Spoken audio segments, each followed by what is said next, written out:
Vous allez voir ici, c'est très familial. Étudiante aux Beaux-Arts, puis architecte d'intérieur dans un grand établissement bancaire et maman par la suite, Babette a toujours pris le temps de cuisiner. Un jour, elle décide de passer un CAP en région parisienne et trouve une opportunité à La Châtre. Monter un restaurant et partager son amour pour la cuisine, une passion qui ne l'a jamais quittée. C'est vrai que je n'aurais pas pu faire ce métier au début de ma carrière professionnelle. Bon, j'ai eu 3 enfants. Mon métier précédent m'a permis de les élever tout en travaillant. J'aurais pas pu faire ce métier-là parce que là, je ne peux rien faire d'autre. Je ne pourrais pas du tout gérer une famille aujourd'hui. Pourtant, à la table de Babette, la restauratrice est aux petits soins pour ses clients, à la manière d'une maman. Ici, c'est un peu comme à la maison, des produits simples auxquels elle apporte un peu de valeur ajoutée, parfois un peu d'exotisme et sa touche personnelle.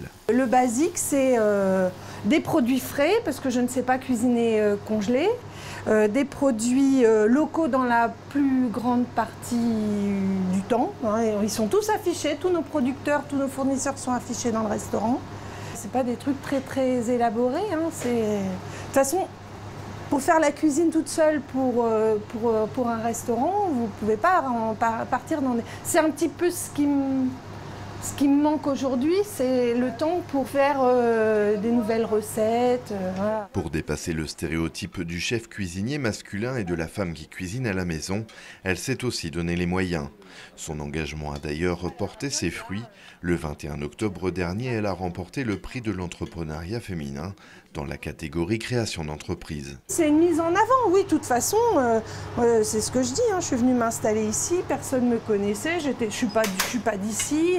Il y a une reconnaissance des gens d'ici, quoi. On enfourne les tatins. Alors ça, c'est pas appétissant, franchement. C'est celles qui vont dans le café gourmand.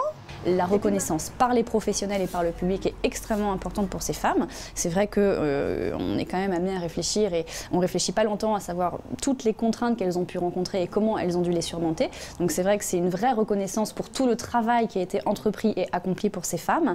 Dans le département de l'Indre, on est au-dessus des chiffres nationaux, à savoir qu'il y a 37% des créations et des projets de reprise d'entreprise qui sont menés par des femmes dans le département, alors qu'on est à moins de 30% effectivement sur les chiffres régionaux et nationaux. Donc c'est plutôt encourageant et on espère que ça va continuer évidemment. 282 dossiers de reprise ou de création d'entreprises ont été accompagnés par Initiative Indre en 2013, soit une centaine de projets menés par des femmes.